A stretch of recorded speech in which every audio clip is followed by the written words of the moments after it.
आइए सर, मेरी आवाज आ रही है? जी सर, प्रणाम सर, आवाज आ रही है अब सर आपकी। जी सर, आ रही है। तो सनी जी इजाजत हो तो मैं 1 मिनट के लिए कौशल जी से बात कर लूं? जी सर, कर लीजिए सर, बिल्कुल सर, आपके के साथ क्लास है।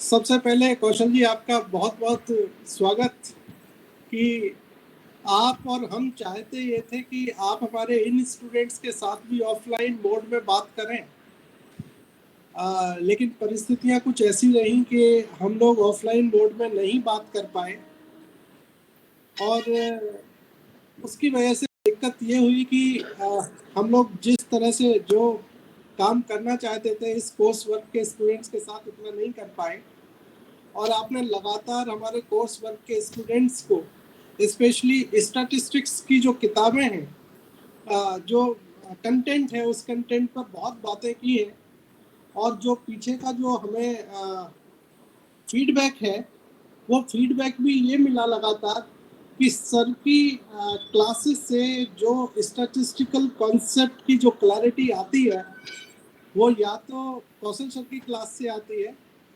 या फिर हमें क्लैरिटी आती है प्रोफेसर बंदना सिंह की क्लास से।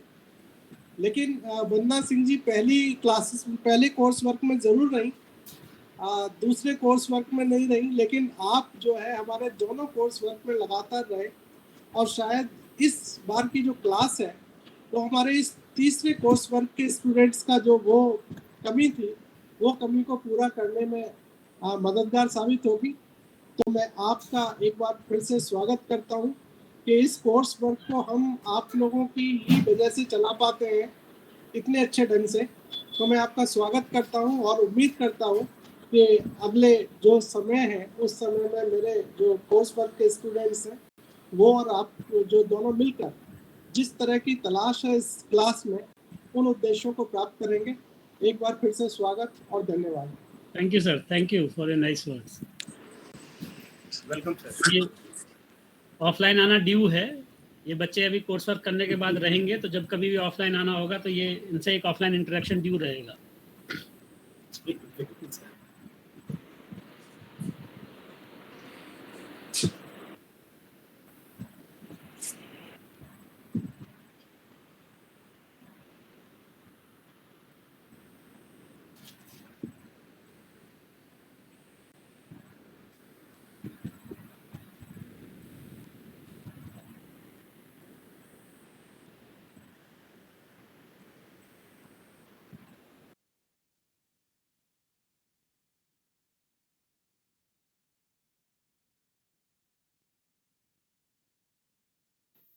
शुरू करेंगे हम लोग?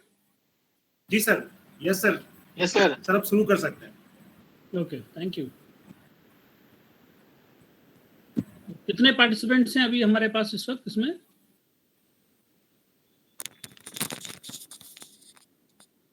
सर शोइंग 40 शो कर रहा है। ओके, 47 है सर इसमें, 47 है इसमें। नहीं, टोटल पार्टिसिपेंट हमारे रिसर्च वर्क में कितने हैं? 47 इस टोटल, इसमें 60 के आसपास है सर। इसमें करीब 7 के आसपास एग्जम्प्टेड है, बाकी आपके साथ जुड़ेंगे। Okay okay. आज अचानक से जो मेरा यहाँ वो वाईफाई का कनेक्शन है उसकी फाइबर केबल कट गई है, तो मैं मोबाइल नेटवर्क से जुड़ा हुआ हूँ, तो हो सकता है बीच बीच में कभी डिस्टर्ब हो, ब्रेक हो, तो मुझे बता देंगे आप लोग अगर आवाज़ नहीं आएगी तो। ठीक है सर। और जो सब पार्टिसिपेंट्स हैं उनसे मेरी रिक्वेस्ट है कि सभी एक साथ नहीं, लेकिन बीच बीच में 2-4 लोग लगातार अपना फेशियल एक्सप्रेशन मुझे देते रहेंगे तो मुझे लगेगा कि हाँ आप हैं प्रेजेंट। वर्चुअल बंकिंग नहीं हो रही है, कैमरा ऑफ करिए और माइक म्यूट करिए और वर्चुअल बंकिंग हो जाती है, क्लास अटेंड चलती रहती है, तो वो नहीं। Thank you R N Tiwari ji, आप हुए और भी कुछ लोग जरा most welcome sir. Pavak ji thank you, Mrs Rajni thank you, Praveen ji thank you. कुछ ऐसे बीच बीच में लोग जुड़े रहेंगे तो मुझे लगेगा कि हाँ जो बात चल रही है तो थोड़ा काम की बात है। जी सर बिल्कुल। दूसरा आज जो टॉपिक मुझसे बात करने के लिए कही गई है वो है कि how to prepare research proposal, preparation of research proposal पर हम लोगों को बात करनी है। तो मैं कुछ बात शुरू करूं उससे पहले, अब आप कोर्स वर्क ऑलमोस्ट पूरा अटेंड कर चुके हैं, अब आप रिसर्च कोर्स वर्क पूरा करने के बाद सबमिशन की तैयारी में हैं, तो आपके क्वेश्चंस क्या हैं, क्या सोच के इस सेशन में आप जुड़ रहे हैं कि क्या सीखने के लिए इच्छुक हैं आप, वो जरा मुझे बताइए, या कुछ प्रश्न आपके दिमाग में हो तो वो मुझे बताइए ताकि अकॉर्डिंगली मैं अपनी बात शुरू कर सकूं।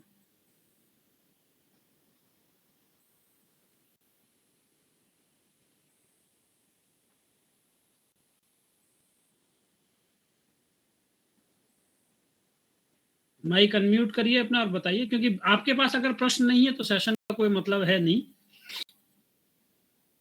बिना प्रश्न के तो कोई सेशन कंटिन्यू करेंगे कैसे। सर यही रिसर्च प्रपोजल में सर क्या किन किन गलतियों का ध्यान रखना सर चाहिए, क्या क्या गलतियां सर नहीं करनी है। देन ऑब्जेक्टिव्स में सर जो है जैसे क्वेश्चन वाइज सर हमें बनानी चाहिए या स्टेटमेंट फॉर्म अच्छी रहेगी। ओके सर इन सब चीजों पे सर जो है, और सर जो है रेफरेंस और बिब्लियोग्राफी में सर जो है इसमें ये जो है बता दीजिएगा सर कि प्रपोजल में सर जो है केवल बिब्लियोग्राफी रहेगी या रेफरेंस दोनों रहेंगे। ओके, आपका एक प्रश्न हुआ पावक, क्वेश्चन वाइज बनाएं या स्टेटमेंट वाइज बनाएं ऑब्जेक्टिव्स। Yes sir. और दूसरा आपने कहा कि आप रेफरेंस यूज करेंगे या बिब्लियोग्राफी यूज करेंगे। जी, या फिर दोनों सर यूज की जाएगी। ओके ठीक, और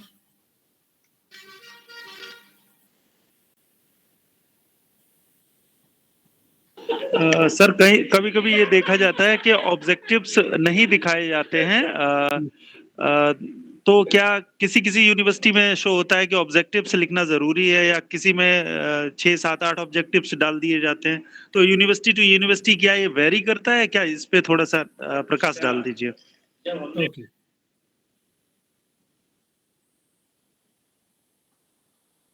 और बताइए,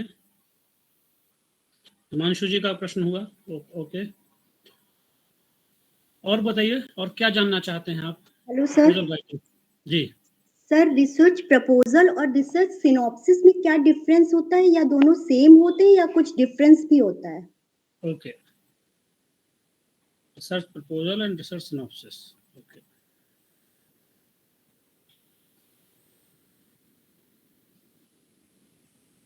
कीर्ति ने बड़ा अच्छा इंपॉर्टेंट प्रश्न पूछा है, थैंक यू कीर्ति, बताइए। और सर एक प्रश्न है कि जब हमारी सिनॉप्सिस अप्रूव्ड हो जाती है आरडीसी से, तो उस समय मान लीजिए जो कोई वेरिएबल का जो टूल्स है वो भूलवश हम उसमें मेंशन कर गए, और जब फाइनल क्या उसको हम चेंज कर सकते हैं बाद में।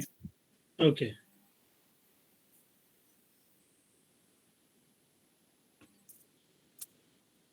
और पूछिए। सर एक क्वेश्चन ये है कि जो रिसर्च प्रपोजल हम आरडीसी के सामने रिप्रेजेंट करते हैं, तो उसमें हमें किन किन चीजों का ध्यान रखना चाहिए जिससे कि हमारा रिसर्च प्रपोजल पास हो जाए। ये तो बहुत बड़ा प्रश्न हो गया श्रीकांत जी, स्पेसिफिक पूछिए कुछ जरा इसमें। सर एक क्वेश्चन और है। जी आरिफ बताइए। जी सर, जैसे सर आरडीसी के टाइम पे जब हम लोग रिसर्च प्रपोजल अपना प्रेजेंट करेंगे, उसमें सपोज सैंपल साइज मेरा 1000 कर दिया गया और वो एक्सेप्ट कर ली गई, तो क्या सर हम बाद में इसको संशोधन कर सकते हैं क्या, जैसे मान लीजिए 600 कर लें या 400 कर लें, ऐसा हो सकता है। दोनों प्रश्न उसी बात से संबंधित है, मैं आता हूँ इस बात पर। जी जी जी, और पूछिए। सर नमस्कार। नमस्कार नीरज जी, बताइए। एक थोड़ा स्पेशल रेफरेंस सर आपसे चाहिए, प्लेजरिज्म को कैसे अवॉइड कर सकते हैं जब हम लोग रिव्यू ऑफ रिलेटेड लिटरेचर करते हैं या उस पर बेस्ट कोई साइटेशन करते हैं, तो कैसे इससे बचा जा सकता है थोड़ा। ओके,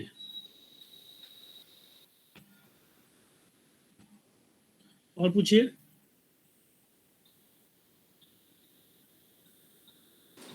सर जब हम रिसर्च सिनॉप्सिस प्रिपेयर करते हैं तो उसमें कितना प्लेगरिज्म होना चाहिए कि जितने एक्सेप्टेबल हो।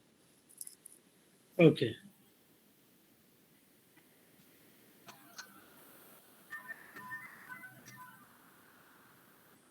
और कोई प्रश्न। ओके, हेलो, चलिए अब हाँ बताइए मनोज जी। हाँ सर, मैं कह रहा था अगर हम रिसर्च सिनॉप्सिस प्रेजेंट कर रहे हैं तो क्या स्टैटिस्टिक केवल मेंशन कर देना है कि हमने इस चीजों का उपयोग किया, या उसके बारे में बताना है हमें थोड़ा एक्सप्लेन करके? ओके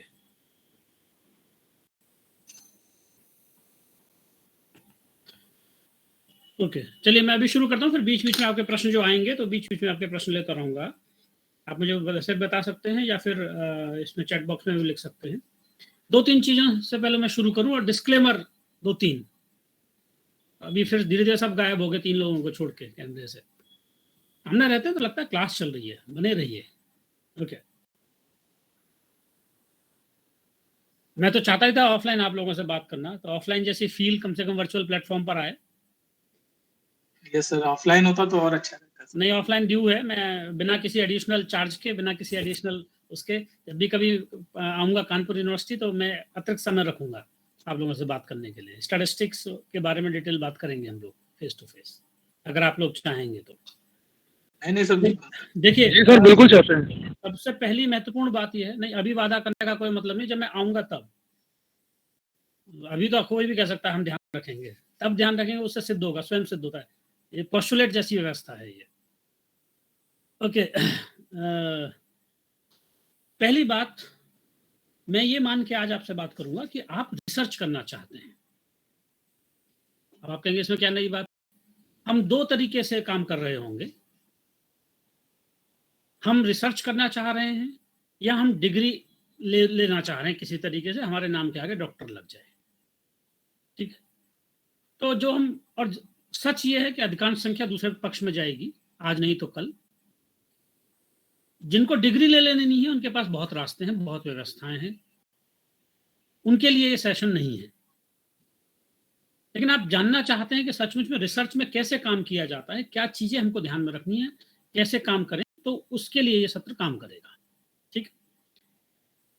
दूसरी बात, एक और डिस्क्लेमर कि रिसर्च के प्रोसीजर से रिलेटेड,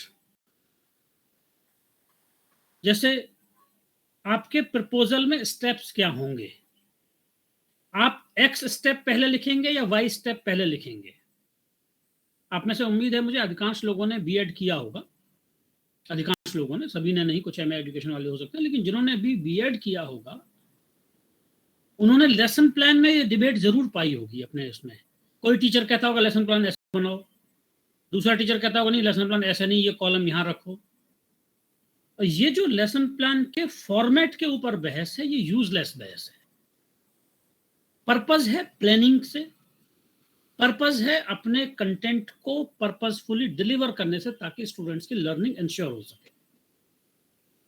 बिल्कुल यही व्यवस्था रिसर्च प्रपोजल में भी है। रिसर्च प्रपोजल जो आप तैयार करते हैं उसके स्टेप्स यूनिवर्सिटी वाइज अलग अलग हो सकते हैं, ये बिल्कुल स्वाभाविक है, होता है।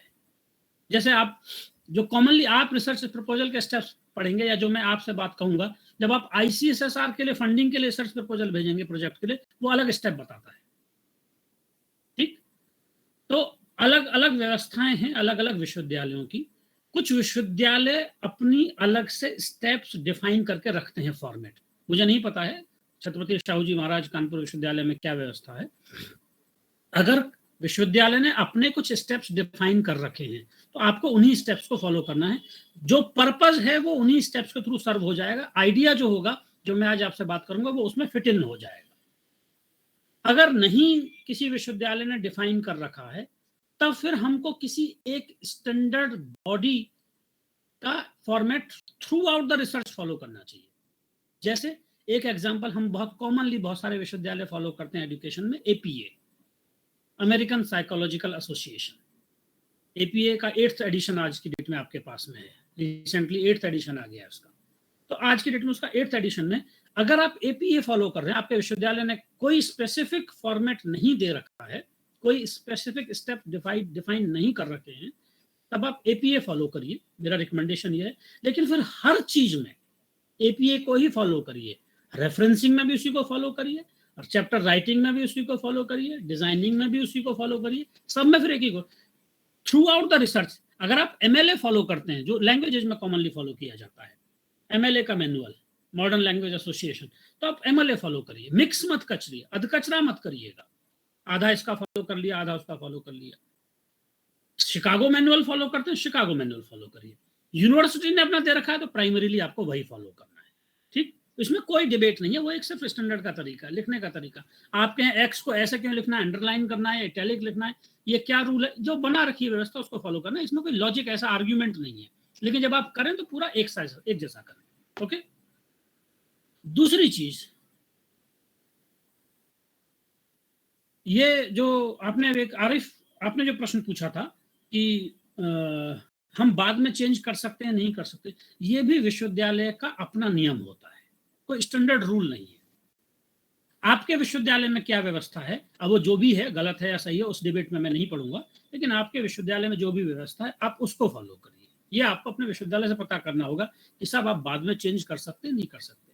कुछ विश्वविद्यालय हैं जो इस मामले में बड़े रिजिडिटी रखते हैं, जो एक बार अगर कॉमा भी गलत लग गया है आपके टाइटल में तो वो कॉमा भी नहीं बदलने देते थे सबमिशन के टाइम पर। ये विश्वविद्यालयों का अपनी व्यवस्था है, कौन विश्वविद्यालय किस तरीके से चलता है। जैसे मैं अपने यहाँ का एग्जांपल लूँ, हम central university of south Bihar में हम टॉपिक तक चेंज करने का राइट रखते हैं प्री सबमिशन सेमिनार तक।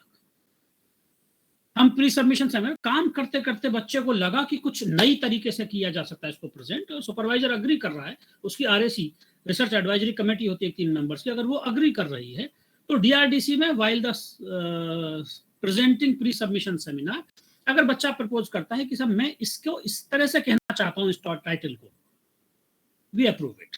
प्री सबमिशन के बाद हम अलाउ नहीं करते, लेकिन प्री सबमिशन तक भी टॉपिक तक बदलने का हम अधिकार देते हैं। ये विश्वविद्यालय के ऊपर डिपेंड करता है। आपके यहाँ जैसे आपने सैंपल को बदलने का कहा या प्रपोज्ड टूल में बदलने की कुछ बात कही, ये सारी बातें आपका विश्वविद्यालय क्या कहता है उस पर डिपेंड करेगा।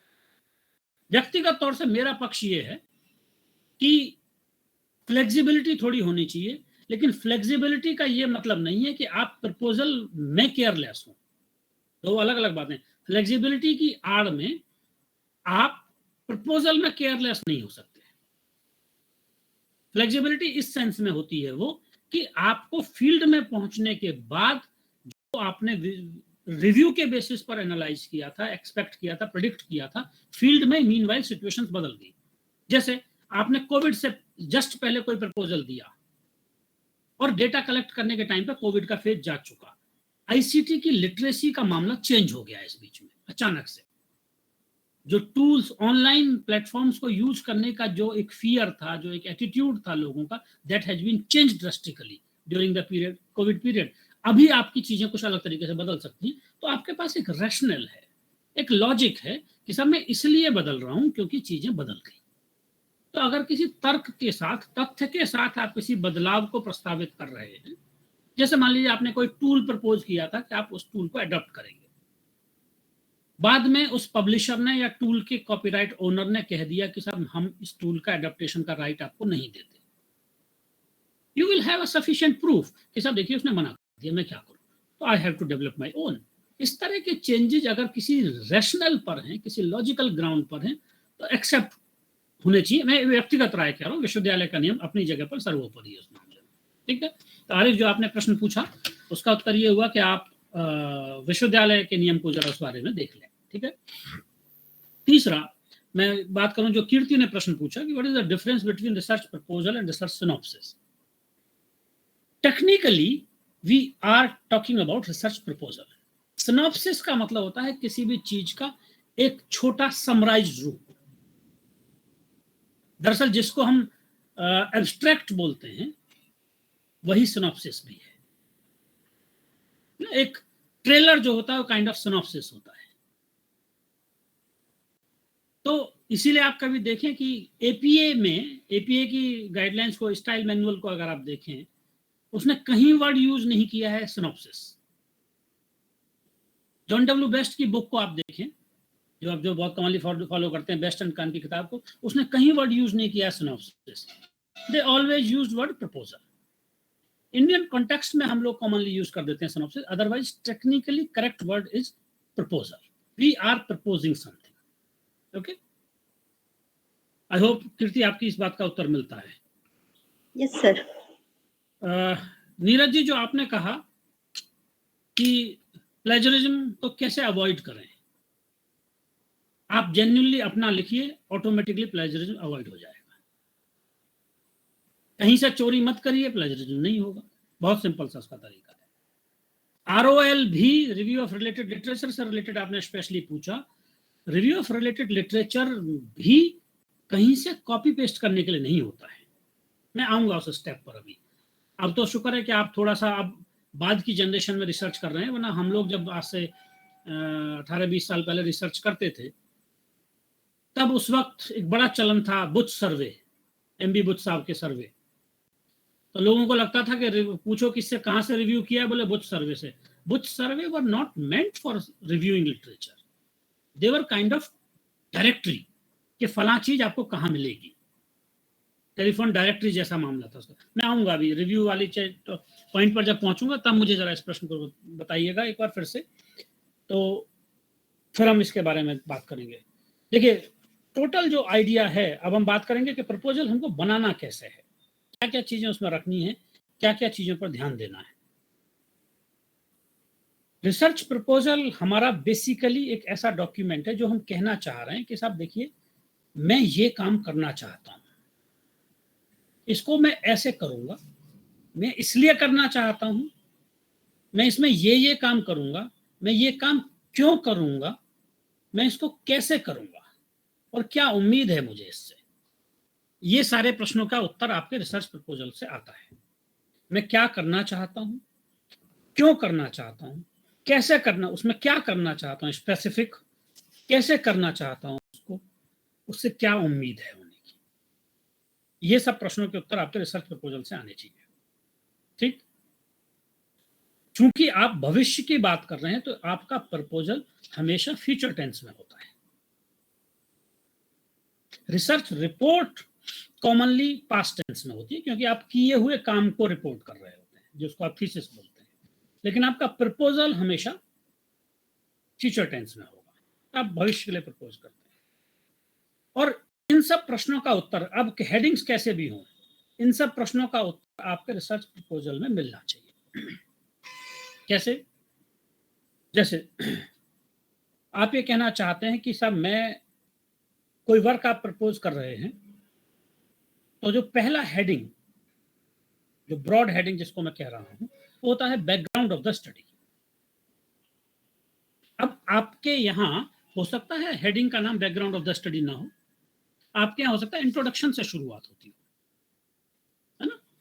आपके यहां हो सकता है इंट्रोडक्शन अलग लिखा जाता हो प्रपोजल में, रिव्यू ऑफ रिलेटेड लिटरेचर अलग हो, रैशनल या नीड ऑफ द स्टडी अलग हो। मैं इन तीनों चीजों को मिला के कह रहा हूं बैकग्राउंड ऑफ द स्टडी। अब ये तीन अलग अलग टॉप हेडिंग में टूटा होगा तो भी कोई प्रॉब्लम नहीं है। अगर ये केवल सिंगल हेडिंग में आपको फ्रीडम है, तो मैं अगर लिखना चाहूंगा तो मैं सिर्फ लिखूंगा बैकग्राउंड ऑफ द स्टडी। ठीक है, अगर आपके पास हेडिंग्स का डिवीजन है, आपको बताया गया आपके डिपार्टमेंट से, आपकी यूनिवर्सिटी से, फॉलो दैट। ये दोनों चीज एक ही है, ये तीन हेडिंग्स के अंदर तोड़ना उसको या बैकग्राउंड के अंदर लिखना, जिसमें हम अपने वर्क को इंट्रोड्यूस करते हैं, प्रस्तावना देते हैं कि हम ये करना चाह रहे हैं। और जब भी ये वर्क और उसका रैशनल देते हैं, नीड देते हैं कि इसको हम क्यों करना चाह रहे हैं, तर्क क्या है इसको करने के पीछे। और जब भी आप इस तरह की कोई भी बात कहते हैं, वो बिना रेफरेंस के नहीं होती। जैसे मैंने कहा कि मैं एक एग्जांपल लेता हूं, मान लीजिए कोऑपरेटिव लर्निंग पर मैं रिसर्च करना चाहता हूं। ठीक, तो मैंने कोट करना शुरू किया कि सोसाइटी में सारी चीजें कॉपरेशन पर टिकी हुई है। ये ऐसा आपको लगता है, नहीं लगता है? यस सर, लगता है सर, लगता है। ऐसा लगता है? उदाहरण कोई? हम तो बच्चों को दिन रात पढ़ा रहे हैं कंपटीशन कंपटीशन, कल तो मोदी जी ने भी कह दिया।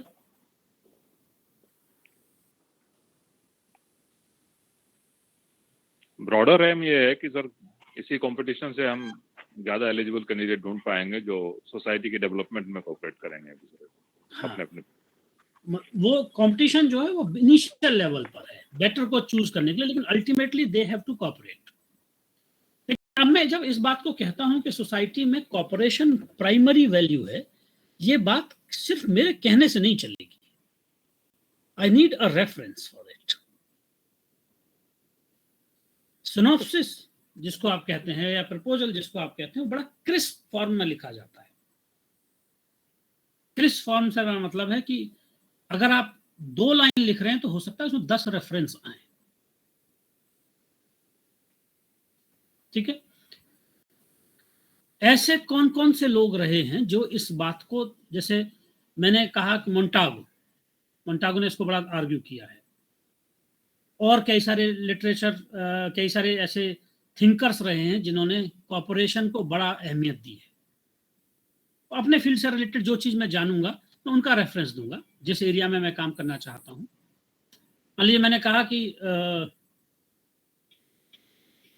Lecture method is not a good approach, is not a good method for lower classes.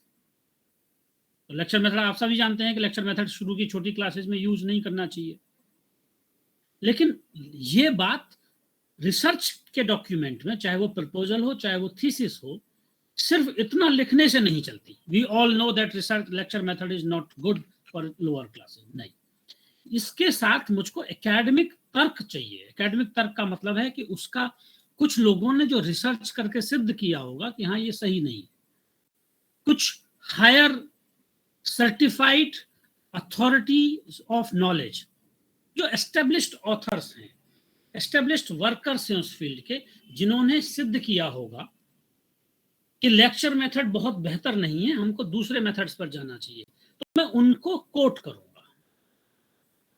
ऐसा हो सकता है कि प्रपोजल में या रिसर्च में, अब ये प्रपोजल में लिखिए चाहे आप रिसर्च में लिखिए, कोई एक लाइन लिखने के लिए मुझको हो सकता है 2 किताब पूरी पढ़नी पड़े, तब जाके एक लाइन बने। आसान काम नहीं है इसीलिए रिसर्च इतना लाइटली हम लेते हैं। और वो जब मैं पढ़ के, अब उसके 2 तरीके हो सकते हैं। मैंने किसी दूसरे के आर्टिकल में पढ़ ली वो लाइन और अपने यहाँ चेक दी, रेफरेंस भी दूसरे के यहाँ से ले दिया, तो फिर वो प्लेजरिज्म जैसी दिक्कत शुरू होती है। जब मैंने जेन्युइनली पढ़ के अपने कॉन्टेक्स्ट में किसी चीज को लिखा होगा। मैं एक और उदाहरण लेता हूं जो बहुत कॉमनली स्टैटिस्टिक्स पढ़ाते समय मैं लेता हूं उस उदाहरण को, उसको यहां भी लेते हैं उसको। कैसे रिसर्च शुरू होती है, रिसर्च का आइडिया कैसे शुरू होता है। उससे पहले एक चीज और मैं कहूँ, आप में से किसी ने पूछा था स्टैटिस्टिक्स कितना डिटेल देंगे, मनोज जी ने पूछा था स्टैटिस्टिक्स हम कितना डिटेल देंगे। Yes sir. देखिए एक चीज को बिल्कुल दिमाग में क्लियर रखिए, चाहे आपका प्रपोजल हो चाहे आपकी थीसिस हो, हम अपने रिसर्च वर्क को रिपोर्ट कर रहे हैं, रिसर्च की किताब नहीं लिख रहे हैं। Got it? ये जो एक बहुत कॉमन कल्चर हमको दिखता है खासकर हमारी हिंदी बेल्ट में, कि जब हम लिखना शुरू कर रहे हैं रिसर्च के बारे में, हमने सैम्पलिंग लिखना शुरू किया तो पता चला कि पहले हमने 2 पेज भर दिए सैंपल और सैम्पलिंग टेक्निक के ऊपर। It is not a research book.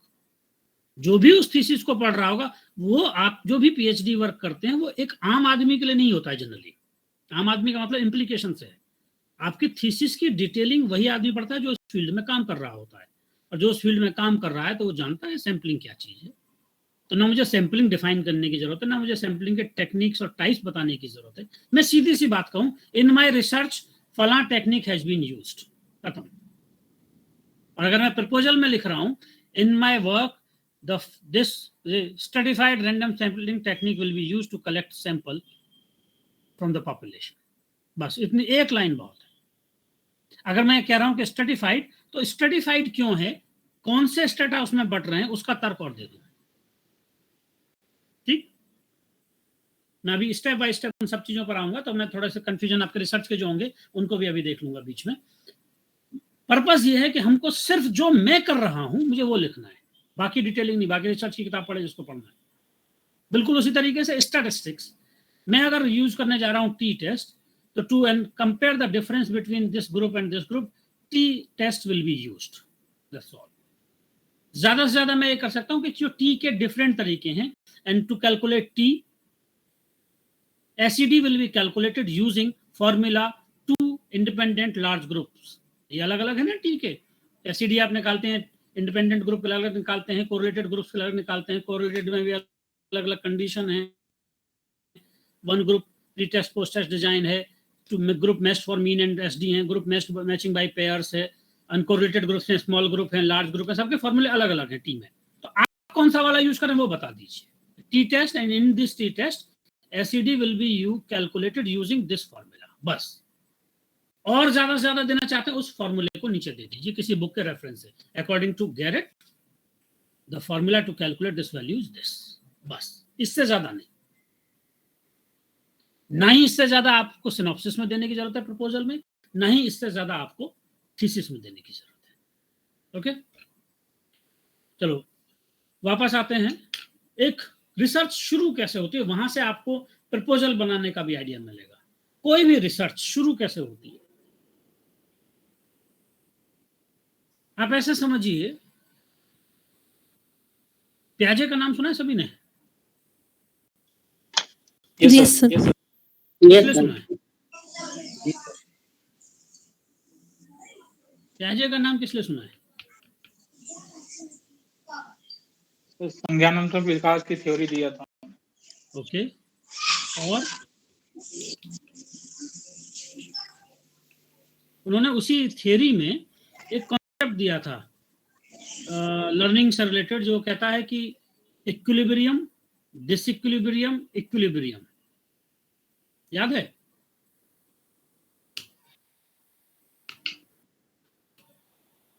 प्याजे कहते हैं कि सीखता कैसे है बच्चा। वो कहते हैं कि, और वैसे भी नेचुरली साइंस जब भी आप पढ़ते हैं आप देखते हैं कि हर चीज इस प्रकृति में, ज्यादातर हर चीज साम्य की अवस्था में रहना चाहती है। साम्य वाला जो कॉन्सेप्ट है वो बात कर रहा हूं, इक्विलिब्रियम मतलब साम्य अवस्था। प्रत्येक वस्तु या प्रत्येक परिस्थिति या कोई भी चीज प्राकृतिक रूप से साम्य की अवस्था में रहना चाहती है। जैसे आप पेंडुलम पढ़ते हैं ना, सरल लोलक, बचपन में आप उसको ऐसे हिला के छोड़ दीजिए तो वो अल्टीमेटली आके एक जगह रुक जाएगा, वो साम्य है ना। आप पानी, तूफान आएगा, हर समय तूफान नहीं रह सकता, अल्टीमेटली साम्य आएगा। कोई चीज बॉल को लुढ़का के छोड़ दीजिए, वो साम्य में आकर रुक जाएगी। डिसइक्विलिब्रियम के फेज में चीजें नहीं रह सकती, एनर्जी लूज करती रहेंगी और अल्टीमेटली इक्विलिब्रियम तक पहुंच जाएंगी। ये बहुत बचपन में पढ़ाया जाने वाला कॉन्सेप्ट है साइंस का। प्याजे भी साइंस को फॉलो करते थे ना बहुत सारे मामलों में। प्याजे ने यही कॉन्सेप्ट दिया लर्निंग के मामले में। प्याजे ने कहा कि किसी भी बच्चे का, व्यक्ति का ज्ञान साम्य अवस्था में होता है। जैसे मान लीजिए अभी से पहले आपने सोच रखा था कि स्टैटिस्टिक्स की डिटेल देनी चाहिए प्रपोजल में, वो आपका अपना ज्ञान साम्य में है। साम्य मतलब जिसको आपने एक्सेप्ट कर लिया, जो चीज आपने जान ली। दूसरा एक उदाहरण समझिए, बचपन से मुझे बताया गया, मुझे मतलब कोई भी हमको बताया गया कि ईश्वर ने, प्रकृति ने लड़के और लड़की में बायोलॉजिकल डिफरेंस के अलावा मानसिक रूप से कोई विभेद नहीं किया है, उनको मानसिक रूप से समान बनाया है। और मैंने इस बात को मान लिया, ठीक, ये मेरा जो ज्ञान है ये साम्य की अवस्था में है। जैसे आपने किसी बर्तन में पानी रखा, पानी शांत है, ठहरा हुआ, वो साम्य है। अब जब भी इसमें कोई चीज ऐसी हिट करेगी जो इसके साम्य को गड़बड़ाएगी, इसका इक्विलिब्रियम को डिसइक्विलिब्रियम में कन्वर्ट करेगी, वो आपको डिस्टरबेंस पैदा करेगी। जैसे आपने पानी में पत्थर मारा तो पानी हिलना शुरू होगा, डिसइक्विलिब्रियम आया। आपकी एस्टेब्लिश्ड नॉलेज को अगर कोई भी नई इंफॉर्मेशन चैलेंज करती है, काउंटर करती है, तो आपका डिसइक्विलिब्रियम ऑफ नॉलेज शुरू होता है। जैसे आपने हमेशा से मान रखा था कि लड़के लड़कियां एक जैसे हैं, लेकिन आप देखते हैं कि हर बार जब भी बोर्ड का रिजल्ट आता है तो हमेशा अखबार में लिखा होता है लड़कियों ने बाजी मारी, लड़कियों ने बाजी मारी। तो मेरा जो साम्य है ज्ञान का कि लड़के लड़कियां मानसिक रूप से एक जैसे होते हैं, अब वो डिस्टर्ब होना शुरू हुआ, उसमें डिसइक्विलिब्रियम आना शुरू हुआ कि मैंने तो हमेशा पढ़ा है, लेकिन क्या लड़कियां लड़कों से ज्यादा बुद्धिमान है? अब एक प्रश्न मेरे दिमाग में खड़ा हुआ। प्याजे कहते हैं कि वो जो इक्विलिब्रियम है आपका, वो किसी इस तरह की चीज से डिसइक्विलिब्रियम उसमें क्रिएट होता है। जैसे पानी में पत्थर मारा आपने, नया डिसइक्विलिब्रियम हुआ, और अब आप पानी थोड़ी देर बाद फिर से शांत होगा। पहला जो इक्विलिब्रियम था, अगर वो यहां था, पत्थर के बाद नया इक्विलिब्रियम उससे थोड़ा ऊंचा होगा, क्योंकि उस पत्थर ने अपनी जगह बना ली होगी। प्याजे के हिसाब से ये जो नया इक्विलिब्रियम और पुराना इक्विलिब्रियम है, इसके बीच में जो गैप है, यही लर्निंग है। पुराना इक्विलिब्रियम, नया इक्विलिब्रियम। पुराना इक्विलिब्रियम डिस्टर्ब होता है और आप नए इक्विलिब्रियम की तलाश में लग जाते हैं। आपकी एस्टेब्लिश्ड नॉलेज किन्हीं प्रश्नों से चैलेंज होती है, आप उन प्रश्नों के उत्तर तलाशने की कोशिश करते हैं। जब उत्तर तलाश लेते हैं तो जो आपको नया ज्ञान प्राप्त होता है, वो अब आपकी लर्निंग है। रिसर्च भी बिल्कुल उसी तरीके से शुरू होती है। कोई चीज आपकी नॉलेज एस्टेब्लिश्ड है, आपने मान रखा है लड़के लड़कियां बराबर हैं, लेकिन बोर्ड के रिजल्ट ने इक्विलिब्रियम में पत्थर मारा। अब आप जानना चाहते हैं क्या लड़के और लड़कियों में आईक्यू के मामले में कोई डिफरेंस होता है? ये मेरे पास प्रश्न एक खड़ा हुआ। ये जो प्रश्न खड़े होते हैं, इन्हीं को आप रिसर्च क्वेश्चन बोलते हैं। और रिसर्च क्वेश्चन आप लिखें न लिखें, हर रिसर्च की शुरुआत रिसर्च क्वेश्चन से ही होती है। रिसर्च क्वेश्चन हर रिसर्च का मैंडेटरी पार्ट है। अब आपकी यूनिवर्सिटी के फॉर्मेट में रिसर्च क्वेश्चन की जगह बनी हो या ना बनी हो, लेकिन ऐसी कोई रिसर्च नहीं है, चाहे क्वालिटेटिव हो चाहे क्वांटिटेटिव हो, जिसमें रिसर्च क्वेश्चन ना होते हो। मिसकंसेप्शंस हैं हमारे बीच में। एजुकेशनल रिसर्च में बहुत सारे मिसकंसेप्शंस हैं। हो सकता है आपने भी कहीं सुने हो कि अगर हाइपोथेसिस नहीं बननी तो रिसर्च क्वेश्चन बना लो, या ये क्वालिटेटिव रिसर्च है, इसमें रिसर्च क्वेश्चन बनेंगे, क्वांटिटेटिव है तो हाइपोथेसिस बनेंगे। अगर ऐसा कहीं आपने सुना है तो ये मिसकंसेप्शंस हैं। ऐसा कोई कोरिलेशन नहीं है। क्वांटिटेटिव हो या क्वालिटेटिव हो, रिसर्च क्वेश्चन होंगे ही होंगे। क्वालिटेटिव है तो हाइपोथेसिस नहीं होगी। ठीक है, तो रिसर्च क्वेश्चन से बात शुरू होती है। मैं किन्हीं प्रश्नों के उत्तर तलाशना चाहता हूं, उन प्रश्नों के उत्तर तलाशने की पूरी प्रक्रिया रिसर्च है।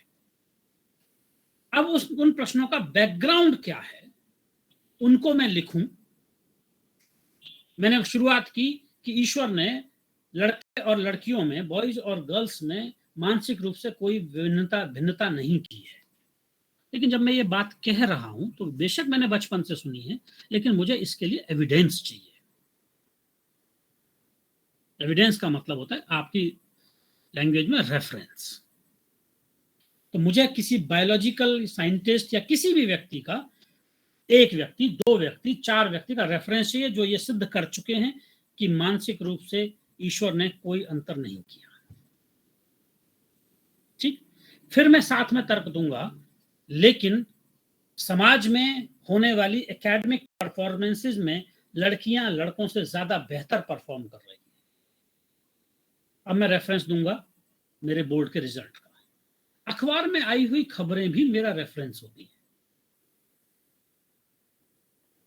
किसी ने, व्यक्ति ने भाषण, मंच से कोई भाषण दिया, उसमें कोई ऐसी बात कही है जो काउंटर कर रही है, वो भी मेरा रेफरेंस होता है। साइट पर कोई चीज लिखी है बिना किसी ऑथर के, वो भी मेरा रेफरेंस होता है। रेफरेंस, रिव्यू ऑफ लिटरेचर सिर्फ और सिर्फ थीसिस की रिपोर्ट नहीं है। कई बार ऐसा तर्क होता है, लोग कहते हैं कि साहब मेरा टॉपिक इतना नया है कि इसमें रिव्यू ऑफ लिटरेचर मौजूद ही नहीं है। कोई रिसर्च वैक्यूम में नहीं होती। यूरेका बेशक कहा आर्किमिडीज ने, लेकिन यूरेका भी ऐसा नहीं होता रात को अचानक से आपको सपना आया और कल मैं ये नई समस्या खोज लूं। ऐसा नहीं होता। वो समस्या, जो भी प्रश्न आपके दिमाग में आते हैं, शोध के प्रश्न, वो कहीं ना कहीं किसी बैकग्राउंड से जुड़े होते हैं। और अगर आपके लिए संभव है, कोई आप में से जाए तो जरूर देखे कुमायूं यूनिवर्सिटी। अब तो कुमायूं यूनिवर्सिटी बदल गई, उसका नाम जो अल्मोड़ा वाली, कुमायूं यूनिवर्सिटी नैनीताल वाले कैंपस को कर दिया है। अल्मोड़ा कैंपस में आप देखें जरा, पहली थीसिस इस भारतवर्ष में इमोशनल इंटेलिजेंस के ऊपर जो कराई, लोगों ने पैरेलली कराया इमोशनल इंटेलिजेंस पर काम, प्रोफेसर के.एस. मिश्रा ने इलाहाबाद में और प्रोफेसर जे.के. जोशी ने कुमायूं यूनिवर्सिटी में। तब कुमायूं यूनिवर्सिटी का मेन कैंपस अल्मोड़ा हुआ था, अल्मोड़ा कैंपस। सर वो कैंपस शोभन सिंह जीना सर। हाँ, शोभन सिंह जीना, वो कैंपस उसका, उस विश्वविद्यालय का नाम ये हो गया है, उसमें मिलेगी आपको। माला सिन्हा की रिसर्च है जे.के. जोशी साहब के अंडर में। उस वक्त तक देश में एक भी रिसर्च इमोशनल इंटेलिजेंस पर डायरेक्टली नहीं हुई थी, टूल्स भी ऑलमोस्ट मौजूद नहीं थे। तब डेनियल गोलमैन की किताब वो इमोशनल इंटेलिजेंस वाली नई आई थी 95 में, 2001-2 के आसपास की बात है, रिसर्च जब हो रही थी। विदेश में कुछ रिसर्च हुई थी, कुछ 4-6, तो आप कह सकते हैं कि सब 4-6 रेफरेंस मिलेंगे, लेकिन ऐसा नहीं है। अब जरा देखें उस थीसिस को, उस थीसिस में अखबार में आने वाले ऐसी घटनाएं जहां से इमोशनल इंटेलिजेंस कोरिलेट की जा सकती है। जैसे उन्होंने कोई उदाहरण लिया कि कोई व्यक्ति फला बहुत एकेडमिकली ब्रिलियंट, लेकिन अपने कम्युनिटी में, अपने वर्किंग कम्युनिटी में जहां वो ग्रुप में काम करता है, जो उसका ऑफिस है, वहां वो एडजस्ट नहीं कर पा रहा, बात बात पर लोगों से लड़ पड़ता है। इसका मतलब है कॉग्निटिव इंटेलिजेंस तो उसकी प्रूवन है, टॉपर है, वो ब्रिलियंट है, लेकिन इसका मतलब है there is something else which is stopping him in handling relationship. और हैंडलिंग रिलेशनशिप एक फैक्टर है, एक डायमेंशन है इमोशनल इंटेलिजेंस का। ये वो सिद्ध करने की कोशिश कर रहे हैं कि emotional intelligence is something different than cognitive intelligence. शुरू में हमने ये एस्टेब्लिश करने की कोशिश की रिसर्च में और पाया कि इसको हम कर सकते हैं, नहीं कर सकते अलग से। कॉग्निटिव इंटेलिजेंस के लिए तो मानते हैं कि लाइफ की एक स्टेज आने के बाद में और नहीं बढ़ती, लेकिन इमोशनल इंटेलिजेंस के लिए माना जाता है लाइफ लॉन्ग उसको स्कूल किया जा सकता है। स्कूल करने का मतलब समझते हैं, उसको सिखाया जा सकता है। इसीलिए एम जेडनर, ऑस्ट्रेलिया में एक बहुत बढ़िया आर्टिकल लिखा है एम जेडनर ने, कभी 2000 के आसपास 90s में ही लिखा था, गोलमैन की किताब आने के बाद, can emotional intelligence be schooled, and he concludes, Zeidner concludes कि हाँ, उसको स्कूल किया जा सकता है। तो तथागत अवतार तुलसी का नाम सुना है?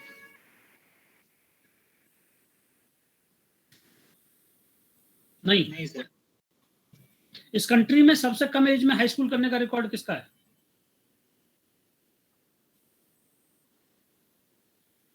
हाँ सर, ये बिहार। हाँ जी, नीरज क्या बोल रहे हैं? आपकी आवाज कट गई नीरज। बिहार का मुझे वर्ड सुनाई पड़ा एक।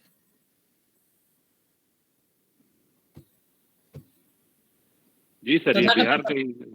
जी हाँ, बिहार के ही हैं। तथागत अवतार तुलसी का रिकॉर्ड है, सबसे कम एज में पीजी करने का रिकॉर्ड भी है। हाँ, तथागत अवतार तुलसी ने अपनी पीएचडी की है IISc से, फिजिक्स में, इंडियन इंस्टीट्यूट ऑफ साइंस से, और उसकी थीसिस 27 या 32 पेज की है सिर्फ, तुलसी की, बहुत यंग एज में। And then IITs offered him professorship, he was working in IIT Bombay. लेकिन अभी रिसेंटली, पिछले 2 साल का घटनाक्रम अगर आप जानते हो तथागत अवतार तुलसी का, एक व्यक्ति जो देश के लिए कभी एक बड़ा बड़ा आश्चर्य था, तुलसी को टीवीज पर और जगह जगह देखा जा सकता था उस दौर में, जब वो हाई स्कूल कर रहे थे, पीजी कर रहे थे, स्पेशल रूल्स बना के उनको परमिशन दी गई क्योंकि इतनी कम एज में नहीं कर सकते थे। बचपन से वो आदमी एक्स्ट्रा ऑर्डिनरीली ब्रिलियंट। दुख इस बात का है कि तथागत अवतार तुलसी जो IIT बॉम्बे में प्रोफेसर थे, वहां वो कंटिन्यू नहीं कर पाए। Recently IIT Bombay finally had to fire नहीं एडजस्ट कर पा रहे थे कुछ। मैं ये एग्जांपल आपको दे रहा हूं कि कैसे कॉग्निटिव इंटेलिजेंस और इमोशनल इंटेलिजेंस दो अलग अलग फिनोमेना है, और ये सब अखबार में भी आया, न्यूज में आई। ये सब अगर मैं ये सिद्ध करने की कोशिश कर रहा हूं अपनी रिसर्च में कि कॉग्निटिव इंटेलिजेंस और इमोशनल इंटेलिजेंस अलग अलग हैं, तो ये सब न्यूज भी मेरा रिव्यू ऑफ रिलेटेड लिटरेचर है। सिर्फ और सिर्फ वो कॉपी पेस्ट कर देना कि फला conducted a study with this sample, the objectives for this was found, this tool was used and it was concluded. जब आप ये लिख देते हैं दूसरे के में से देख के, और कई बार आप करते हैं कि मुझसे मेरी मिलती जुलती थीसिस मिल जाए, उसमें से मैं उतार दूं as it is review of related literature, या पैराफ्रेजिंग कर दूं, मतलब शब्द बदल के कर दूं ताकि प्लेजरिज्म ना पकड़ पाए, वो रिव्यू नहीं है। वो सिर्फ एक व्यक्ति ने के खाने को आप दूसरी जगह खा रहे हैं और उल्टी कर रहे हैं, वॉमिटिंग है इसको, एकेडमिक वॉमिटिंग हम बोलते हैं। मैंने एक जगह से चेपा, दूसरी जगह उलट दिया। हमको सिर्फ और सिर्फ रिव्यू ऑफ रिलेटेड लिटरेचर के नंबर ऑफ पेजेस पूरे करने हैं। इसीलिए तब वो प्रश्न बनता है जो रविंद्र जी ने पूछा कि ROL कितना हो। इसका कोई फिक्स आंसर नहीं है। ROL डिपेंड करता है कि आपके वर्क की रिलेवेंसी किन कामों से निकल के आएगी, और हम रिव्यू ऑफ रिलेटेड लिटरेचर करते किस लिए हैं? कभी आपने सोचा हम लिखते क्यों है? सब उसने ये किया, उसने ये किया, उसने ये किया, करें क्यों? क्यों, क्या जरूरत है दूसरे के काम को बताने की? क्योंकि सर उन्हीं कामों को पढ़ने के बाद या समझने के बाद उनमें उत्पन्न गैप को हम देख सकते हैं, उस गैप पे काम कर सकते हैं। ओके, एक चीज वो समस्याएं सर और लोगों के द्वारा देखी गई हैं और उस पर कार्य हुआ है, ये भी एक उसका प्रेजेंटेशन होता है। उससे फायदा क्या है उसको बताने से, ये मैं जानना चाहता हूँ। उससे सर डायरेक्शन मिलता है कि किस डायरेक्शन में किस तरह से रिसर्च करनी है। हाँ, रिसर्च मेथोडोलॉजी। यस। और सर कुछ रिसर्चर्स मतलब जो हमारी रिसर्च है उससे पहले हम कुछ रिव्यू करते हैं और कुछ स्टार्ट करने के बाद करते हैं। हाँ। तो जैसे रिसर्च स्टार्ट करने से पहले जो हम करते हैं तो उसमें मतलब हमें पता चलता है कि हमें क्या मतलब पहले रिसर्च हो चुकी है और आगे हमें क्या मतलब प्रोसीड करना चाहिए, क्या क्या मतलब कौन से वेरिएबल हम लें। और जब रिसर्च स्टार्ट हो जाती है उसके बाद तो हम उसको बताते हैं कि ये फाइंडिंग्स मतलब हो चुका है, उसके बारे में हम देते हैं। तो इससे मतलब आगे आने वाले रिसर्चर्स को इसका मतलब एक पाथवे मिलता है, हेल्प मिलती है। गुड। देखिए, जो आप वर्तिका ने कहा बिल्कुल ठीक है कि हम रिसर्च के दौरान 2 बार करते हैं। एक बार इन अनऑर्गेनाइज्ड वे में होता है, एक बार ऑर्गेनाइज्ड वे में होता है। लिखते हैं हम सिर्फ एक बार का, लेकिन जब आप शुरू में जो देख रहे हैं, आप अखबार पढ़ा कि लड़कियां बार बार बाजी मार रही हैं, या जो उससे रिलेटेड जो चीज आपके दिमाग में रिसर्च क्वेश्चन क्रिएट कर रही है, वो भी आपका रिव्यू है।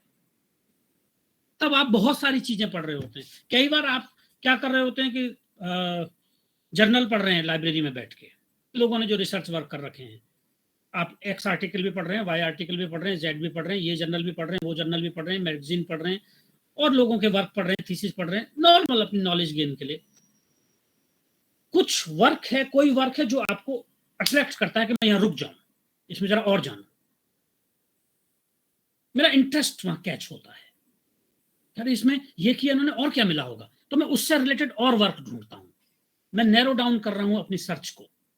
ये जो सारा काम चल रहा है ये भी रिव्यू है, जब आप अपने टॉपिक को फाइनल करना चाह रहे हैं, अपना एक वर्क ढूंढना चाह रहे हैं। ये जब आप करते जाते हैं और नैरो डाउन करते जाते हैं, तो आपके दिमाग में कुछ प्रश्न रह जाते हैं कि इनका उत्तर अभी भी किसी ने नहीं दिया है। वो जो गैप, जिसमें अभी आपने कहा कि गैप ढूंढने की हम कोशिश करते हैं, वो गैप आप ढूंढते हैं सिस्टमेटिक रिव्यू से पहले ही। ठीक, जब आप रैंडमली, वो कहीं किसी तरीके हो सकता है, मैं समाज में क्लास में पढ़ाता हूँ, टीचर हूँ, मुझे क्लास में पढ़ाते पढ़ाते कोई गैप समझ में आने लगा, तो मैंने उस समस्या से रिलेटेड सॉल्यूशन ढूंढने की कोशिश की ऑनलाइन, कहीं लाइब्रेरी में जाके कि अरे ये चीज हो रही है, इसको कैसे रोका जाए या इसको कैसे देखा जाए। मेरी क्लास में कुछ बच्चे नहीं सीख रहे हैं, अगर एक्शन रिसर्च से बड़ा टॉपिक में कोई ले लूं, कोई और ऐसी चीज जो मेरे आसपास घटित हो रही है, मेरे समाज में, मेरे मोहल्ले में, मेरे कॉलेज में, मेरे स्कूल में, या जर्नल पढ़ते पढ़ते किसी एक चीज में जिसमें मेरा इंटरेस्ट अटकने लगता है, मैं उस और अपने आप को और झोंकने की कोशिश करता हूं, और नैरो डाउन करने की कोशिश करता हूं, और अल्टीमेटली करते करते करते करते फिर भी कुछ प्रश्न अनसुलझे रह जाते हैं, वही रिसर्च क्वेश्चन खड़े होते हैं। बात वही है जो मैंने भी प्याजे वाली बात कही, कि वे सारी चीजें जो आपके इक्विलिब्रियम को डिस्टर्ब करें, यानी कि जो आपको दिमाग में बार बार आए, अरे ये क्या होता होगा, इसका क्या उत्तर होगा, ये तो किसी ने बताया नहीं, ये क्या होगा अगर ऐसा होगा, तो ये कैसे आए होगा। ये जो प्रश्न जो आपको नहीं मिल रहे हैं, जिनके उत्तर, जो आपके एस्टेब्लिश्ड नॉलेज को चैलेंज कर रहे हैं बार बार, यही रिसर्च क्वेश्चन है आपके। वो चाहे आपने लाइब्रेरी में बैठ के जर्नल पढ़ के निकाले हो, चाहे वो अपने फील्ड से निकाले हो। और जब आप एक बार क्लियर हो जाते हैं कि हाँ ये प्रश्न ऐसे हैं जिनके उत्तर मुझे नहीं मिल रहे हैं और अब मुझे इन प्रश्नों के उत्तर ढूंढने हैं, तो मैंने अपने रिसर्च क्वेश्चन कर लिए फाइनल। अब मैं उन प्रश्नों के उत्तर कैसे ढूंढूं, मेरा तरीका क्या हो, मेरी मेथोडोलॉजी क्या हो, मैं कहाँ से डेटा लाऊं, किस टूल की मदद से डेटा कलेक्ट करूं, मैं उस इंफॉर्मेशन को कैसे एनालाइज करूं। अब मैं इन प्रश्नों के उत्तर चाहता हूं। अपने शोध प्रश्नों के उत्तर जानने के लिए मेरा तरीका क्या हो, इसके लिए हम दोबारा रिव्यू करते हैं और इसी को मैं कहता हूं सिस्टमैटिक रिव्यू ऑफ लिटरेचर। इसी को आप रिपोर्ट करते हैं चैप्टर 2 में। उसमें आप क्या करते हैं, तब आप पहले आप जनरली कोई भी आर्टिकल देख रहे थे, कोई भी रिसर्च रिपोर्ट देख रहे थे, अब आप स्पेसिफिकली कैटेगरिकली उन्हीं रिसर्च प्रश्नों से संबंधित वर्क को ढूंढते हैं।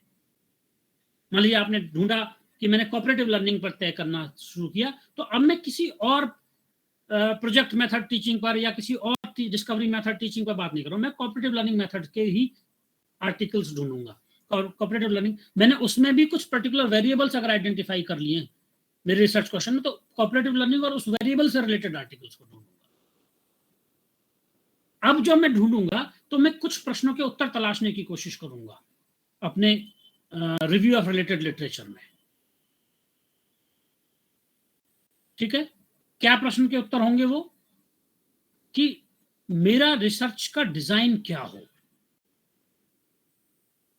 यानी कि जो मैं अपने प्रश्न ढूंढ रहा हूं वो कैसे लोगों ने उत्तर ढूंढने की कोशिश की है, मैं भी उसी तरीके से, मैं किस तरीके से जाऊं। जैसे क्या मैं एक्सपेरिमेंटल रिसर्च करूंगा या मैं डिस्क्रिप्टिव रिसर्च होगी मेरी, ये हिस्टोरिकल रिसर्च होगी, किस तरीके से इसका आंसर, क्या प्रश्न है, प्रश्न से वो कैटेगराइज होगा। फिर उसके अंतर्गत भी मुझे अप्रोच क्या फॉलो करनी है, should I go for qualitative research और should I go for quantitative research. I hope जब मैं ये सारे रिसर्च के टाइप के नाम ले रहा हूं, जो मैंने कहा हिस्टोरिकल, डिस्क्रिप्टिव और एक्सपेरिमेंटल ये टाइप्स हैं, जब मैंने कहा क्वालिटेटिव, क्वांटिटेटिव ये अप्रोच है, इनमें कोई कंफ्यूजन है? नो सर, सब क्लियर है?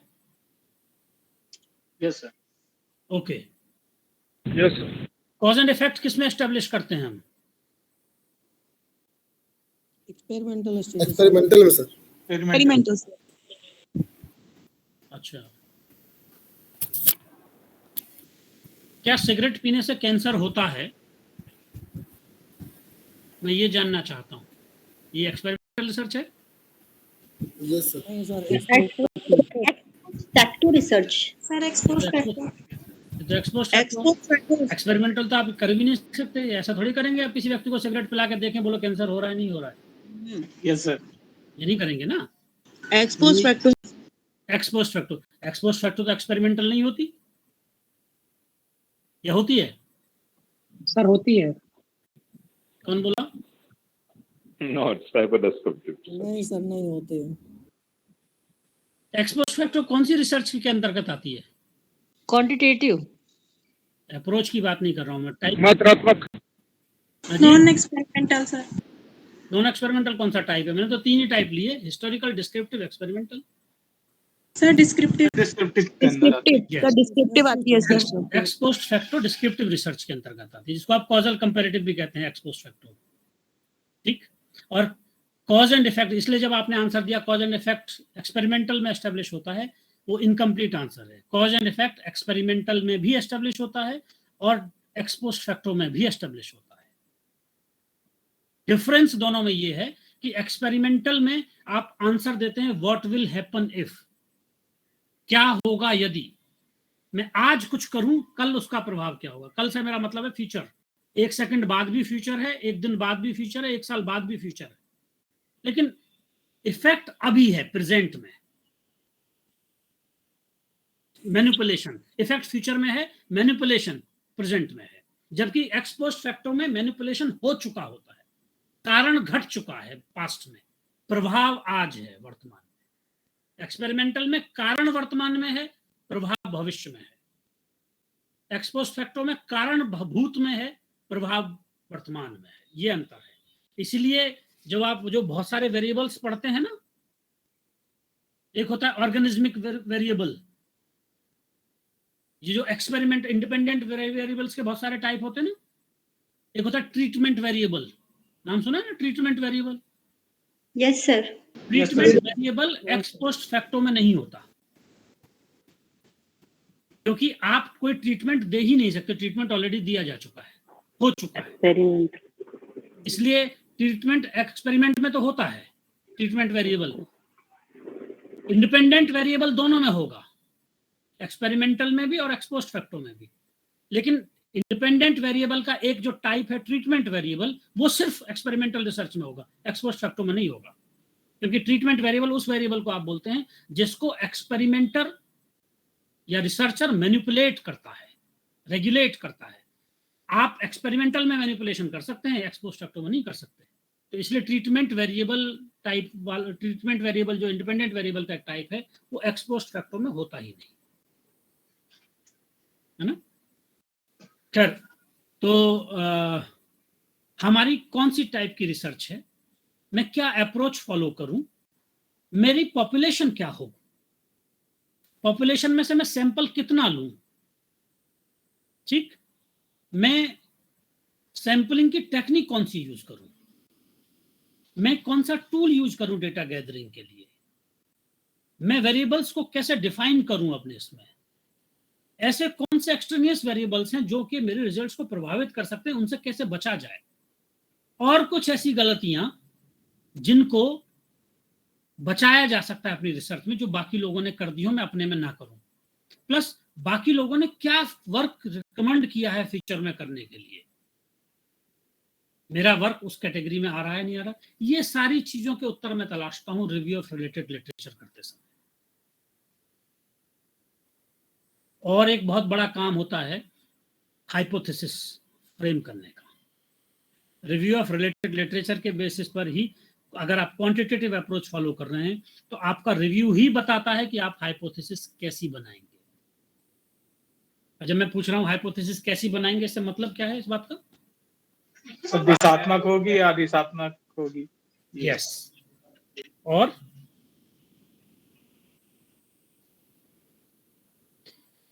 हाइपोथेसिस डायरेक्शनल हो या नॉन डायरेक्शनल हो, और डायरेक्शनल और नॉन डायरेक्शनल चूंकि मेरी एरर को लीड करती हैं, टाइप 1 टाइप 2, अगर मैंने नॉन डायरेक्शनल हाइपोथेसिस की जगह डायरेक्शनल हाइपोथेसिस बना दी तो मैं कौन सी एरर करूंगा?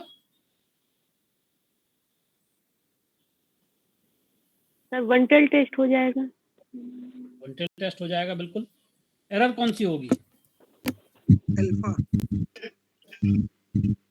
टाइप 1 टाइप 1 और अगर मैंने डायरेक्शनल की जगह नॉन डायरेक्शनल बना दी तो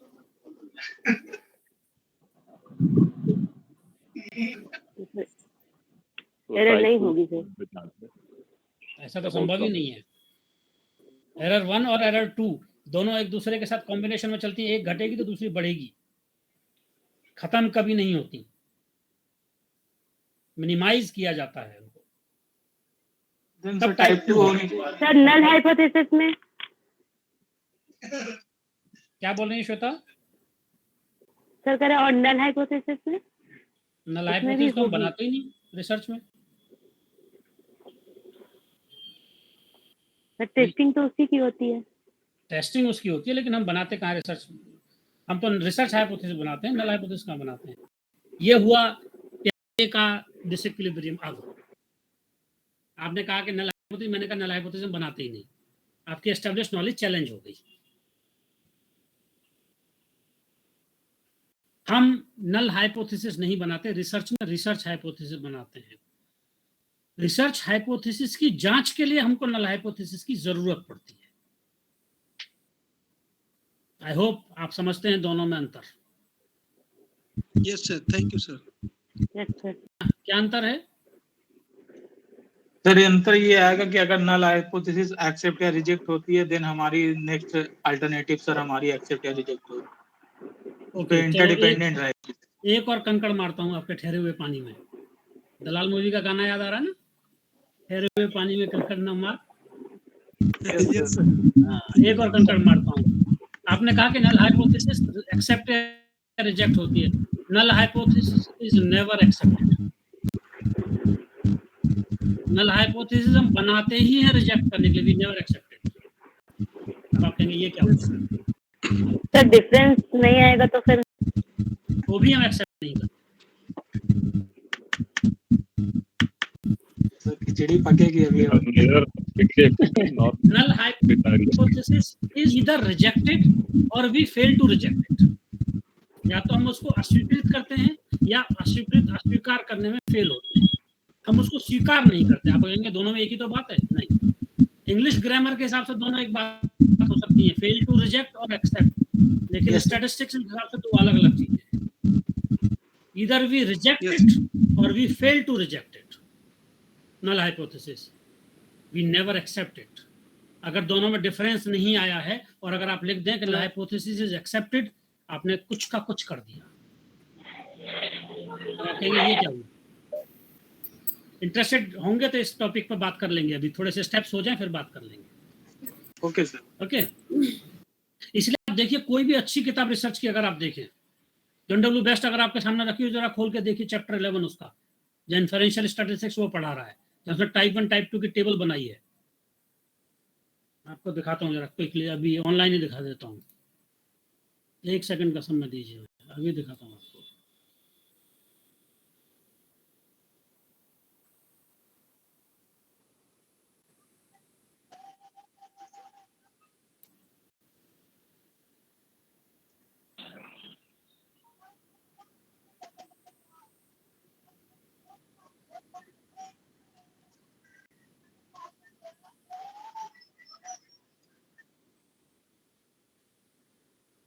जॉन डब्ल्यू बेस्ट से इन्फरेंशियल स्टैटिस्टिक्स पढ़ी है कभी आपने? नहीं सर, अभी तो नहीं पढ़ी। बहुत काम की दी हुई है, उससे पढ़ना चाहिए आपको। उसका चैप्टर 1, चैप्टर 10, चैप्टर 11 बहुत काम के हैं। अभी मेरी स्क्रीन दिख रही है? Yes sir. Yes sir. जी सर। जी सर। Yes sir. ओके, ये मैंने जॉन डब्ल्यू बेस्ट की किताब खोली है। ओके, उसका चैप्टर 11 जाना चाहता हूँ। 10 चल रहा है। 11 स्टैटिस्टिकल इंफरेंस, सेंट्रल लिमिट थ्योरम, इसमें बहुत काम की चीज है।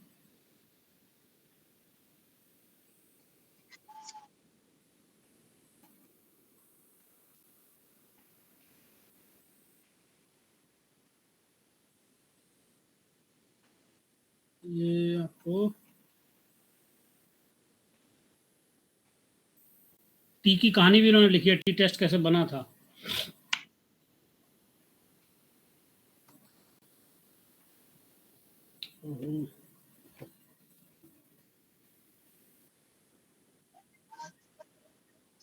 पेज पर इसमें टाइप 1 टाइप 2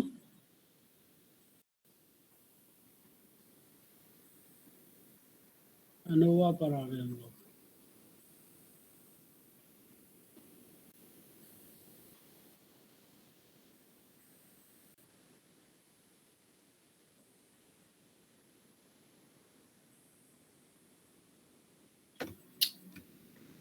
टेक्नोलॉजी का यूज करना चाहिए।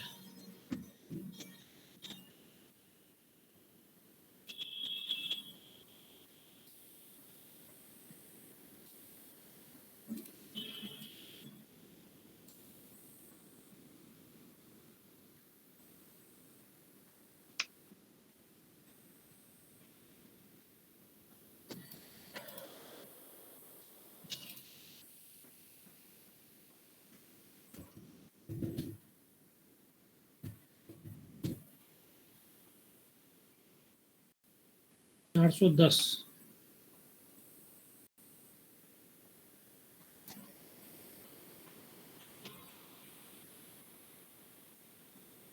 कितना पेज नंबर चल रहा है?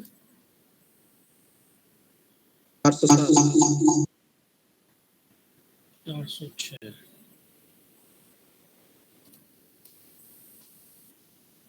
देखिए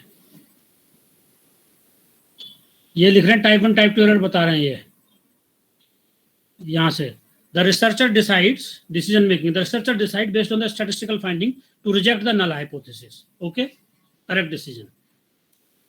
the researcher decide based on the statistical finding to not reject the null hypothesis. फिर लिख रहे हैं the researcher to reject the null hypothesis, to not reject the null hypothesis. चारों केसेस में he has never written accept the null hypothesis. बात समझ में आई कुछ? किसी भी अच्छी किताब में आप देखिए, गैरेट की किताब बहुत अच्छी है, बस सिर्फ एक ही गड़बड़, 2-3 ही गड़बड़ है गैरेट की किताब में।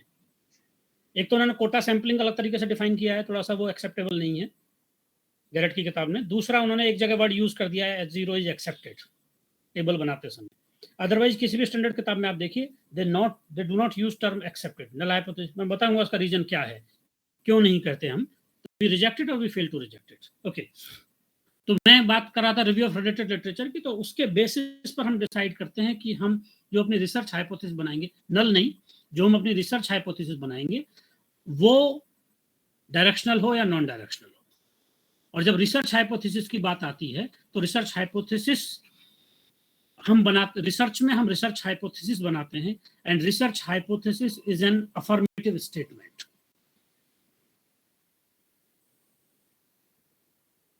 मतलब समझे ना? बचपन में सेंटेंस पढ़ते थे ना 3 टाइप के, अफर्मेटिव, इंटरोगेटिव, नेगेटिव, वही वाला अफर्मेटिव है। तो रिसर्च हाइपोथेसिस अफर्मेटिव स्टेटमेंट होता है। मैं फिर जॉन डब्ल्यू बेस्ट की इसी किताब जो अभी दिखा रहा था इसी को कोट कर रहा हूं, इसी का चैप्टर 1 जहां से रिसर्च हाइपोथेसिस हेडिंग डाला, पहली लाइन ही लिखता है research hypothesis is an affirmative statement, null hypothesis is a negative statement.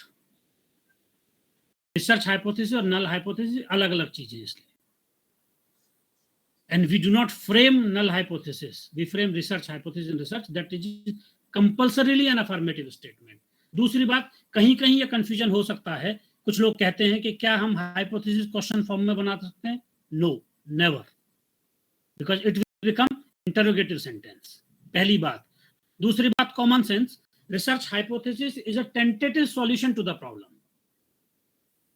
समस्या का संभावित हल है, और हल प्रश्नवाचक नहीं होता, डिक्लेरेटिव फॉर्म में होती है हमेशा रिसर्च हाइपोथेसिस। तो हमेशा अफर्मेटिव स्टेटमेंट होगा, ना इंटरोगेटिव होगा ना नेगेटिव होगा। इसीलिए रिसर्च में हम रिसर्च हाइपोथेसिस बनाते हैं। प्रपोजल लिखते समय, थीसिस लिखते समय कुछ लोग गलती करते हैं। आपने किसी ने पूछा ना क्या गलतियां हम ना करें, हम वैसे बहुत लोग गलती करते हैं, ऊपर हेडिंग डालते हैं रिसर्च हाइपोथेसिस और नीचे लिख देते हैं null hypothesis. No, never do it. Frame research hypothesis, do not null hypothesis. आप ये कह सकते हैं कि इन रिसर्च हाइपोथेसिस की जांच आप नल हाइपोथेसिस की मदद से करेंगे। जैसे मैंने अभी कहा कि मेरा प्रश्न ये है कि क्या लड़के और लड़कियों में बुद्धिलब्धि के मामले में कोई अंतर होता है, ये मेरा रिसर्च क्वेश्चन है। तो इसका सॉल्यूशन मैं दे सकता हूं, लड़के और लड़कियों में बुद्धिलब्धि के मामले में अंतर होता है, ये अफर्मेटिव स्टेटमेंट है, ये रिसर्च हाइपोथेसिस हो सकता है। लड़के और लड़कियों में बुद्धिलब्धि के मामले में कोई अंतर नहीं होता, ये नल हाइपोथेसिस है, रिसर्च हाइपोथेसिस नहीं है, क्योंकि नेगेटिव सेंटेंस है। ये जो मैंने कहा कि लड़के और लड़कियों में बुद्धिलब्धि के मामले में अंतर होता है, ये चूंकि डायरेक्शन नहीं बता रहा है, नॉन डायरेक्शनल हाइपोथेसिस है। यही इसका एक टेंटेटिव सॉल्यूशन और हो सकता है, इस प्रश्न का एक संभावित उत्तर और हो सकता है, लड़कियां बुद्धिलब्धि के मामले में लड़कों से बेहतर होती हैं। This is again a research hypothesis, क्योंकि डिक्लेरेटिव है, अफर्मेटिव स्टेटमेंट है, लेकिन एक डायरेक्शन बता रहा है, इसलिए हम इसको बोलेंगे directional research hypothesis. Concludingly, research hypothesis is an affirmative statement which may be of 2 types, either directional or non-directional. इतनी सी बात है, इसके अलावा रिसर्च हाइपोथेसिस और कुछ नहीं है। रिसर्च हाइपोथेसिस की जांच हम करते हैं नल हाइपोथेसिस की मदद से। वो क्यों करते हैं, जब मैं कभी आपसे, या तो हमारे पास आज समय बचेगा तो आज बात करेंगे, वरना फिर मैं कभी जब ऑफलाइन आपसे मिलूंगा तो बताऊंगा कि क्यों जरूरत पड़ती है हमको नल हाइपोथेसिस बनाने की। अगर आपको जेन्युइन आंसर जानना हो तो आपको उसको जरूर पढ़ना चाहिए। तो फॉल्सिफिकेशन का कॉन्सेप्ट किसने दिया है? Karl popper. पॉलिटिकल साइंस वाले पढ़ते हैं ना कार्ल पॉपर को, उनको लगता है पॉलिटिकल साइंटिस्ट है। सोशल साइंस रिसर्च की टेस्टिंग के लिए कार्ल पॉपर ने दिया ये कॉन्सेप्ट, और इसलिए पॉपर की और कून की एक बड़ी बहस है ना, थॉमस कून जिसने पैराडाइम के बारे में कहा। कार्ल पॉपर की एक छोटी सी पतली सी किताब है लाल सी, उसको पढ़िए, वो जरा काम आएगी। हम कभी नहीं पढ़ाते एजुकेशनल रिसर्च में, बड़े हमने कई सारी चीजें मिस कर रखी हैं एजुकेशनल रिसर्च में, सिलेबस का पार्ट होने चाहिए। खैर, हम उसमें आपको आंसर मिलेगा कि हम नल हाइपोथेसिस क्यों बनाते हैं। हम नल हाइपोथेसिस बनाते हैं और नल हाइपोथेसिस की जांच करते हैं, लेकिन नल हाइपोथेसिस की जांच करना तो हमारा उद्देश्य नहीं है। हमारा उद्देश्य तो शोध परिकल्पना की रिसर्च हाइपोथेसिस की जांच करना है, लेकिन हमारे पास रिसर्च हाइपोथेसिस जांच करने का कोई टूल मौजूद नहीं है। तो हम क्या करते हैं, नल, आप देखिए ना, Z टेस्ट, T टेस्ट, आपका ये सब नल की जांच करते हैं। आप सोचिए, T की वैल्यू आप कैलकुलेट करते हैं, एक कैलकुलेटेड वैल्यू लेते हैं, एक टेबुलेटेड वैल्यू लेते हैं। अगर कैलकुलेटेड वैल्यू आपकी टेबुलेटेड वैल्यू के बराबर या ज्यादा आई तो आप क्या करते हैं, नल हाइपोथेसिस को रिजेक्ट कर देते हैं। रिजेक्ट। लेकिन किसको रिजेक्ट कर रहे हैं? नल हाइपोथेसिस को, रिसर्च को नहीं। आप सारे निर्णय चाहे काई स्क्वायर में ले रहे हो, चाहे F टेस्ट में, एनोवा में ले रहे हो, चाहे Z टेस्ट में ले रहे हो, चाहे T टेस्ट में ले रहे हो, चाहे मान विटनी में ले रहे हो, किसी में भी आप निर्णय ले रहे हैं नल हाइपोथेसिस के बारे में, और बनाई है आपने रिसर्च हाइपोथेसिस। तो आपकी मजबूरी है कि आप अपनी रिसर्च हाइपोथेसिस को नल हाइपोथेसिस के साथ लिंक कर दें, और आप इस तरीके से लिंक करते हैं कि वो दोनों एक दूसरे के ऑल्टरनेटिव हो जाएं, दोनों में से एक ही बात सत्य हो। X पागल है, X पागल नहीं है, दो में से कोई एक ही बात सत्य हो सकती है। तो अगर आप एक की जांच कर लें तो दूसरे की जांच ऑटोमेटिकली हो जाएगी। यही सारी व्यवस्था है। आप नल की जांच करते हैं और अपनी रिसर्च हाइपोथेसिस को नल के ऑल्टरनेटिव के फॉर्म में रख देते हैं। ईदर नल इज ट्रू और that alternative is true. Alternative hypothesis कोई अलग से हाइपोथेसिस नहीं है, वो आपकी रिसर्च हाइपोथेसिस ही है जो आपने जांच करने की प्रक्रिया के दौरान नल हाइपोथेसिस के विकल्प के तौर पर रख दी है कि अगर नल रिजेक्ट हुई तो आप इसको एक्सेप्ट कर लेंगे, क्योंकि दोनों में से कोई एक ही सत्य हो सकता है। तो ये जो दोनों में से आप एक को जांच, ऑल्टरनेटिवली जांच कर रहे हैं, वहां आप उसको वैकल्पिक कल्पना या ऑल्टरनेटिव हाइपोथेसिस, अपनी रिसर्च हाइपोथेसिस को ही कहना शुरू करते हैं। ठीक है, तब आप नल की जांच करके अपनी रिसर्च हाइपोथेसिस की जांच कर लेते हैं। ओके, तो मैं अपनी रिसर्च हाइपोथेसिस डायरेक्शनल बनाऊं या नॉन डायरेक्शनल बनाऊं, ये मुझे रिव्यू ऑफ रिलेटेड लिटरेचर बनाएगा। इसीलिए हाइपोथेसिस, रिसर्च हाइपोथेसिस का दूसरा कैरेक्टरिस्टिक है कि research hypothesis is an academic guess, not a wild hunch. अकादमिक अनुमान है, तुक्का नहीं है। इसलिए अगर ये मिसकंसेप्शन है कहीं से किसी को कि हाइपोथेसिस आप कुछ भी बना लीजिए, गलत होगी तो रिजेक्ट हो जाएगी, सही होगी तो एक्सेप्ट हो जाएगी, नो, रिसर्च हाइपोथेसिस कुछ भी नहीं बनाई जा सकती। मजेदार बात यह है कि पूरी रिसर्च में रिसर्चर के पास अपने मन से करने का स्कोप कुछ भी नहीं है। पूरी रिसर्च में आप सिर्फ और सिर्फ नियमबद्ध काम करते हैं। रिसर्चर अपने मन से जहां सोचे कि मैं ऐसा सोचता हूं, ऐसा कर लूं, वहीं बायसनेस शुरू हो जाती है। Nothing is in your hand as researcher. एक बार आपने प्रश्न चुन लिए तो उन प्रश्नों के उत्तर का रास्ता आप निकालेंगे रिव्यू की मदद से। आपकी हाइपोथेसिस डायरेक्शनल होगी या नॉन डायरेक्शनल, आपका रिव्यू बताएगा, आप नहीं। आप सैंपलिंग टेक्निक सजेस्ट लेंगे उनके बेहतर उत्तर के लिए, रिप्रेजेंटेशन के लिए, आपकी पॉपुलेशन के नेचर के आधार पर। ठीक, आप स्टैटिस्टिक्स यूज करेंगे, आपकी हाइपोथेसिस क्या जांचना चाहती है उसके आधार पर, आपका रिसर्च क्वेश्चन क्या, ऑब्जेक्टिव क्या, उसके आधार पर आप लेवल तय करेंगे। Research tolerance, consequences of research के बेसिस पर 0.05 पर करेंगे, 0.01 पर करेंगे, आप तय नहीं करते। आपकी रिसर्च के कॉन्सिक्वेंसेज क्या हैं, आप अपनी रिसर्च में किस लेवल, कौन सी एरर को ज्यादा टॉलरेट कर सकते हैं, टाइप 1 को या टाइप 2 को, अकॉर्डिंगली आप तय करते हैं। आपकी स्टैटिस्टिक्स डायरेक्शनल होगी या नॉन डायरेक्शनल होगी, वो टेस्टिंग 1 टेल्ड होगी या 2 टेल्ड होगी, ये आपके रिव्यू ने तय कर दिया, डायरेक्शनल नॉन डायरेक्शनल बनवा के। सारा का सारा प्रोसेस मैं चाहता हूं इसलिए ऐसा कर दूं, रिसर्चर के पास स्कोप ही नहीं है पूरी रिसर्च में।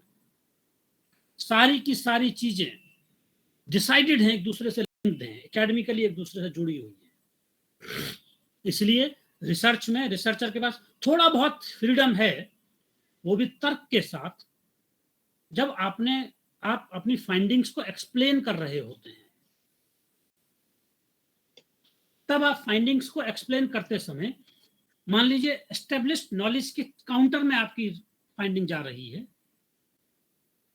तो उस एस्टेब्लिश नॉलेज के काउंटर के फाइंड, एक सेकेंड,